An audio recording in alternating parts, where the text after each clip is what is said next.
வணக்கம். First of all Ramana கம்யூனிகேஷன்ஸ்க்கு நன்றி சொல்லிக்கிறேன் என்னை வாசியாக தேர்ந்தெடுத்ததுக்காக. இந்த ஃபில்ம் என்னை ஒரு ரெஸ்பான்சிபிளான பர்சனாக மாற்றிருக்கு. நிறைய விஷயங்கள் கற்றுக்கிட்டேன். ஃபார் எக்ஸாம்பிள் பார்த்திங்கன்னா, அந்த காலகட்டத்திலலாம் நமக்கு பில்டிங்ஸ் இருக்காது, மொபைல் ஃபோன்ஸ் இருக்காது, எந்த டெக்னாலஜியும் இல்லை. ஆனால் இப்போ அந்த விஷயங்கள் நிறையாவே இருக்குது. பார்க்குற இடங்கள் ஃபுல்லாக கட்டிடங்களாக இருக்குது, கையில் மொபைல் ஃபோன்ஸாக இருக்குது, நிறைய டெக்னாலஜி டெவலப் ஆகிருக்கு. ஸோ அந்த காலத்துலலாம் நமக்கு பிடிச்சவங்க எப்போ வருவாங்கன்னு சொல்லிட்டு நம்ம ஏக்கத்தோடு வெயிட் பண்ணுறதா இருக்கட்டும், அவங்கள நேருக்கு நேரு பார்த்து பேசுகிறதா இருக்கட்டும். இந்த காலத்தில் அதெல்லாம் இல்லை, சுத்தமாக எதுவுமே இல்லை. அந்த திண்ணை வச்ச வீடு அதெல்லாம் இந்த ஃபில்ம் மூலிமா எக்ஸ்பீரியன்ஸ் பண்ணது ரொம்ப சந்தோஷமாக இருக்குது. புரிதல். ஓகே. இடும்பைக்கு இடும்பை படுப்பர், இடும்பைக்கு இடும்பை படாதவர். நம்ம வாழ்க்கையில் ஒரு செயலை செய்கிறதுக்கு முன்னாடி இடையில நிறைய துன்பங்கள் வரும். அந்த துன்பத்தை கண்டு நம்ம துன்பப்படக்கூடாது. அந்த துன்பத்துக்கே நம்ம துன்பத்தை கொடுத்துன்னு வள்ளுவர் எழுதியிருக்காரு. எவ்வளோதான் தடைகள் வந்தாலும் அதை உடச்சி நம்ம முன்னேறி போயிட்டே இருக்கணும். அப்படி ஒரு முன்னேற்றமாக தான் இந்த படத்தை பார்க்குறேன். என்னோட முன்னேற்றம் மட்டும் இல்லை, இந்த ஹோல் டீமோட முன்னேற்றமாக நான் பார்க்குறேன்.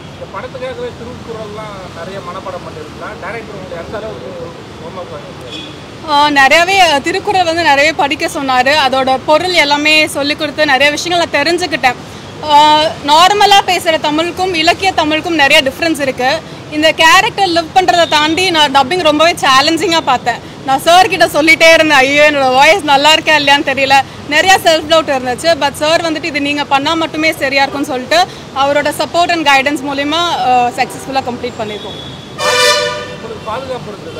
ஆமாம்மா, செட்டில் ரொம்ப கம்ஃபர்டபுளாக இருந்தேன், ரொம்பவே ஹாப்பியாக இருந்தேன், ரொம்ப ஜாலியாக. எல்லா ஆர்டிஸ்ட்டும் டீமே ரொம்ப ஜாலியாக தான் ஒர்க் பண்ண, ஒரு ஃபேமிலி மாதிரி தான் இருந்துச்சு. தேங்க்யூ.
அப்படியே எல்லாரும் இருக்காங்க. சரி, எல்லாரும் வாங்க வாங்க வாங்க.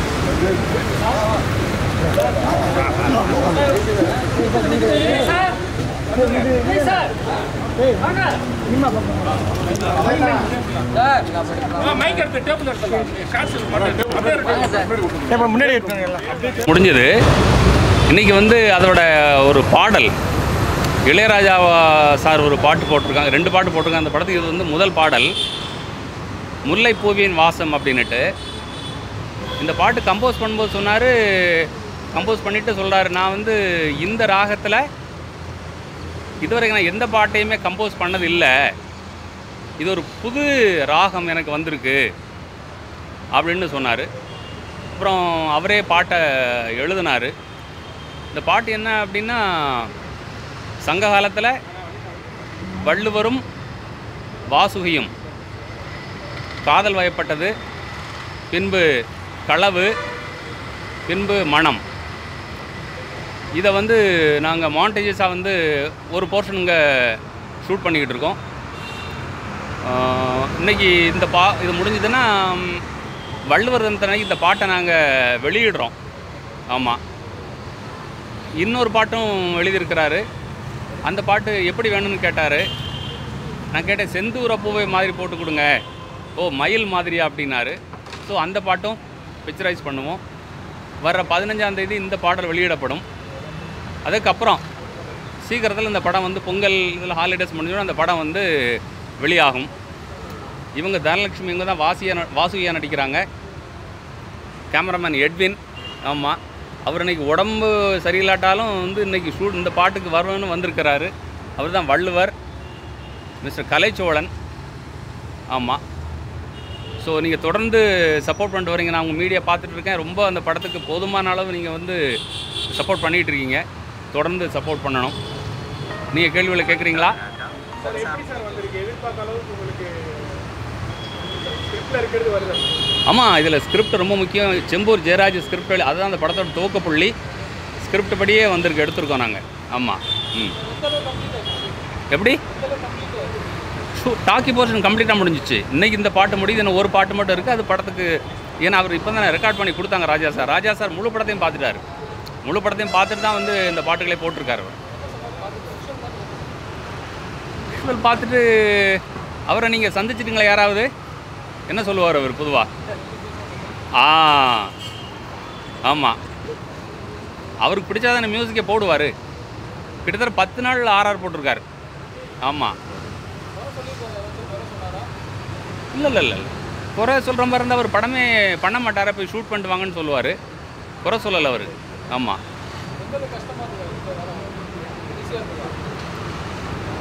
இல்லை நம்ம பொதுவாக ஃபிலிம் மேக்கிங் பார்த்திங்கன்னா வந்து ஒரு 40-50 டிபார்ட்மெண்ட்டை வந்து ஹேண்டில் பண்ணணும். ஒவ்வொருத்தரையும் ஒரு மாதிரி ஹேண்டில் பண்ண கற்றுக்கிட்டால் தான் இந்த துறையில் பண்ண முடியும். ஆமாம், அது நமக்கு வேலை வேணும்ல. அவர் வந்து இசையோட ஒரு பெரிய ஒரு அரசர். அவர்கிட்ட இருந்து நம்ம அவர்கிட்ட போகும்போது அவருடைய டேர்ம்ஸ் அண்ட் கண்டிஷன் தான் நம்ம ஒத்து போகணும். அதில் மாறுபட்ட கருத்து கிடையாது.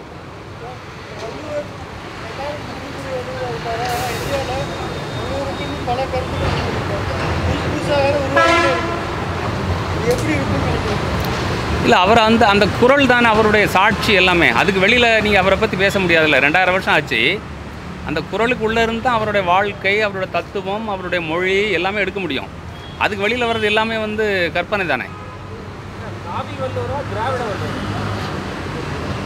திராவிடம்னா என்ன? காவிங்கிறது மதம், திராவிடம்ங்கிறது வேற. நீங்கள் எதை சொல்ல வரீங்க? அவர் மதத்தை பற்றி பேசுகிறீங்களா, இசத்தை பற்றி பேசுகிறீங்களா? என்ன சொல்ற? யார் பண்ணுறது இது எல்லாத்தையும்? அவங்க எப்போ வந்தவங்க? என்னைக்கு முளைச்சவங்க அவங்க? இல்லை, அதாவது சார், இது ஒரு ஜென்யூனான இலக்கியம். உலகத்திலே வந்து மிகப்பெரிய இலக்கியம். அவரை பற்றி சொல்லாதவங்க கிடையாது. கம்பன் எல்லாருமே அவரை பற்றி சொல்லியிருக்காங்க. அதனால் அதை நாம் படித்து புரிஞ்சுக்கணும். இது இந்த திரை வடிவமாக வரும்போது உலகம் பூரா சினிமாங்கிறது ஒரு பலமான ஒரு ஆயுதம். இந்த திருக்குறளுக்கு இன்னொரு பெரிய ட்ரிபியூட்டாக அமையும். அதுதான் எங்கள் நோக்கம். இதுதான் வந்து இந்த படத்தோட இந்த திருக்குறளுக்கு ஒட்டுமொத்த இதுன்னு சொல்ல வரல. திருக்குறள் இன்னும் வந்து உலகம் பூரா அறியும். அதுக்கப்புறம் எல்லாம் படிப்பாங்க, ஓ இது இவ்வளோ சொல்லியிருக்கா அப்படின்ட்டு. திருக்குறள் அப்படின்னா நீங்கள் படித்தீங்கன்னா உங்களுக்கு அர்த்தம் தரும், நான் படித்தேன்னா எனக்கு அர்த்தம் தரும். அவ்வளோ விசாலமான ஒரு கடல் அது. இல்லை, இப்போது வந்து நாங்கள் உடனடியாக ரிலீஸ் பண்ண போகிறது வந்து ஆங்கில சப்டைட்டிலோட. அது வேர்ல்டு வைடு போகும். அதுக்கப்புறம் பார்க்கணும். ஆமாம் ஆமாம், நீங்கள் தானே பண்ணுறீங்க? இல்லையே, யார்? நாங்கள் செலவே பண்ணுறதில்ல. ஆமாம், நீங்கள் என்ன சர்ச்சைகள்? என்ன சர்ச்சை சொல்கிறீங்க?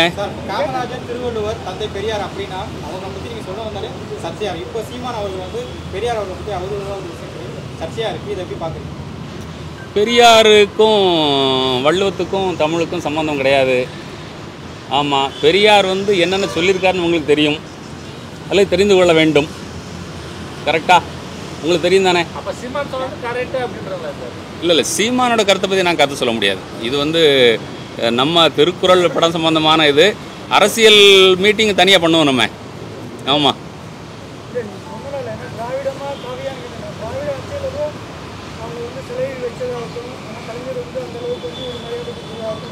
சார் இப்போ எல்லாரும் ஒப்பிடுறதே வந்து பார்த்தோம்னா திருவள்ளுவரையும் பெரியாரையும் தான் ஒப்பிடுறாங்க. பெண்களுக்கு எவ்வளோ முக்கியத்துவம் திருவள்ளுவர் கொடுக்குறாரு.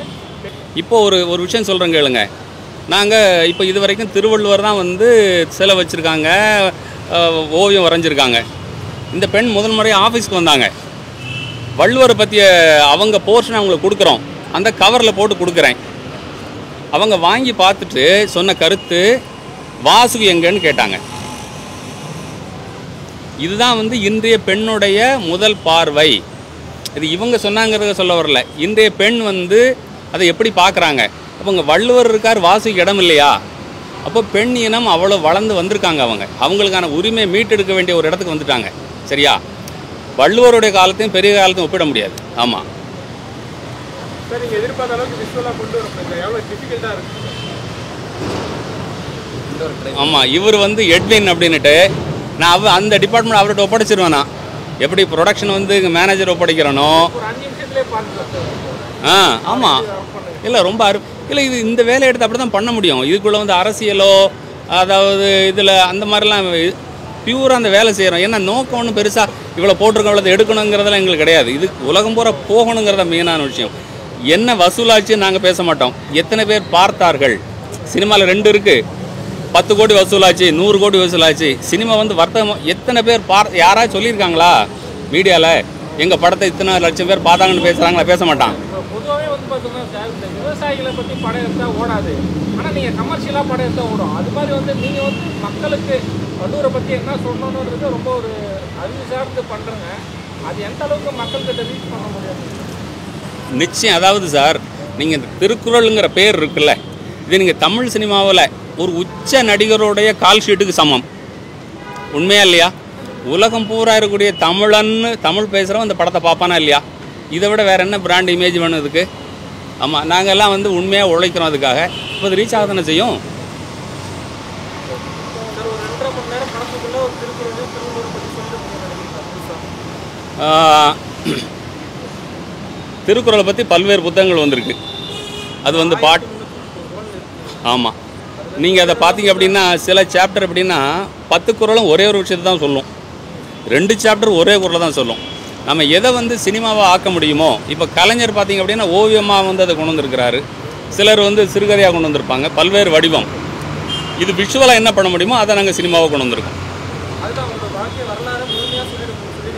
வாழ்க்கை வரலாறுல திருக்குறளோட வரலாறு. ஆமாம், அதுக்குள்ளே திருவள்ளுவர் என்ன செய்கிறாரு அப்படிங்கிறதான் படம். லொக்கேஷன் எங்களுக்கு வந்து இதில் ஒரு இது 3வது செட்டு. இது இன்னொரு காட்டுக்குள்ளே எடுத்தோம். போர்க்கள காட்சிகள் அதெல்லாம் ஒரு காட்டுக்குள்ளே எடுத்தோம். ஆமாம்.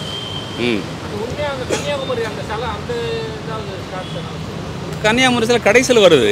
கடைசியில் படத்தோட கடைசியில் அந்த திருக்குறள் எப்படி பரவி இருக்குது அப்படின்னு காட்டப்படுது. ஆமாம்.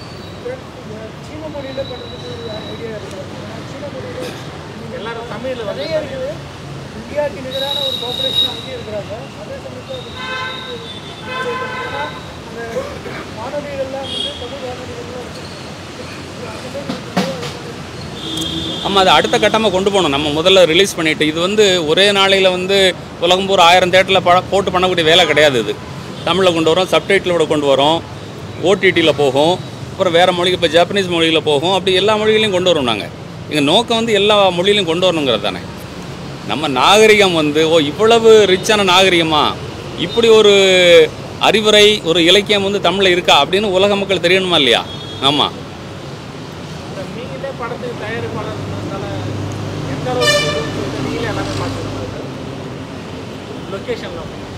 லொக்கேஷன்ஸ் வந்து அந்த கதைக்கு தேவையான லொக்கேஷனை செலக்ட் பண்ணியிருக்கோம். ஆமாம். கம்ஃபர்டபுளுங்கிறது இப்போது சார், இந்த படத்தை பற்றி பேசும்போது எல்லாருக்கும் கடினம் உண்டு. இப்போ நீங்கள் எங்கேருந்து புறப்பட்டு வந்தீங்க? உடம்பா எவ்வளோ கஷ்டப்பட்டு வந்தீங்க? நீங்கள் செய்கிற வேலை தான் நானும் செய்கிறேன். ஒரு ஆட்டோக்காரர் செய்கிற வேலையை தான் நானும் செய்கிறேன். கஸ்டமர் கிடைக்கணும், வண்டி ஸ்டார்ட் ஆகணும், பெட்ரோல் போடணும், சிக்னலில் நிற்கணும், மேடு இது எல்லாருடைய வாழ்க்கையிலும் உண்டு. இது சினிமா மேக்கிங்லேயும் உண்டு. சினிமாக்காரன் எந்த விதத்துலையும் எக்ஸ்க்ளூசிவான ஆளே கிடையாது. நீங்கள் செய்கிற வேலையை தான் நான் செய்கிறேன். இது ஒரு துறை, அது ஒரு துறை, அவ்வளோதான். இதில் கர்வம் கொள்றதுக்கோ சிறுமைப்படுறதுக்கோ எந்த காரணமும் கிடையாது. அனைவருக்கும் வணக்கம். என் பேர் கலைச்சோழன். சொல்லுங்கள் சார். இந்த கதாபாத்திரம் பண்ணுறதுக்கு மிகப்பெரிய ஒரு குடுப்பனை வேணும். நான் ரொம்ப என் வாழ்க்கையில் கிடைச்ச மிகப்பெரிய ஒரு பாக்கியமாக நினைக்கிறேன். இந்த வாய்ப்பை எனக்கு கொடுத்த இயக்குனர் மரியாதைக்குரிய ஏஜே பாலகிருஷ்ணன் ஐயாவுக்கு இந்த நேரத்தில் நன்றி சொல்லிக்கிறேன். இந்த ஒட்டுமொத்த குழுவினருக்கும் நன்றி சொல்லிக்கிறேன். சொல்லுங்கள் சார். தாடி எத்தனை வருஷமாக வளர்த்துருக்கீங்க? ஒரிஜினலாக இருக்குது. இல்லை அவர் வளர்க்க சொல்லியிருந்தாரா இல்லை நீங்களே நான் இயல்பாகவே கொஞ்ச நாள் தான் வச்சுருந்தேன். ஐயா சொன்ன பிறகு அப்புறம் கண்டினியூ வளர்த்துருக்கேன். 1.5 வருஷமாக வச்சுருக்கேன். அப்போ அவங்க அந்த ஆர்டிஸ்ட்டுக்கு அவங்களுக்கு வேலை இல்லாமல் போச்சு. இல்லை அது ஆர்டிஃபிஷியலாக இருக்குல்ல, ஒட்டு வச்சா ஆர்டிஃபிஷியலாக இருக்கும். இது இயல்பாக இருக்குல்ல, நீங்களே சொல்கிறீங்க. எப்படி மெயின்டைன் பண்ணுறது? வழக்கம் போல தான். தலைக்கு எண்ணெய் வைக்கிறேன், அதே மாதிரி தாடிக்கு எண்ணெய் வைக்கிறேன், அவ்வளோதான். ஹோம்ஒர்க் பண்ணுங்க. படத்துக்காக என்ன ஒர்க் பண்ணுங்க. ஒன்றும் இல்லை, ஐயா வந்து கல்லுண்ணாமை இருக்குது, புலால் உண்ணாமை இருக்குதுன்னு சொன்னாங்க. அக்ரிமெண்ட் சைன் பண்ண போகிறதுக்கு முன்னாகவே. அதில் 1 வருஷமாக நான் வந்து விரதம் இருக்கேன் இந்த படத்துக்காக. நானும் அதை விரும்பியே ஏற்றுக்கிட்டேன். ஆனால் அதுக்கு முன்னதாகவே நான் வந்து அப்படி இருக்கேன். ஐயா சொன்னாங்க, நான் அப்படி தான் நான் மாலை போட்டிருந்தேன். இப்போ கழட்டி வச்சு நடிச்சிக்கிட்டு இருக்கேன்.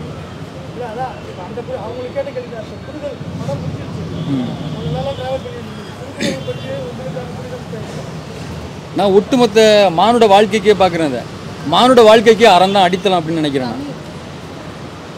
ஆமாம் வாங்க வாங்க. ஆமாம், அவருக்கு கொஞ்சம் உடம்பு கொஞ்சம் அது. ஆமாம் ஆமாம். சரி, ரொம்ப சந்தோஷம். அப்படியே எல்லாரும் இருக்காங்க. சரி, எல்லாரும் வாங்க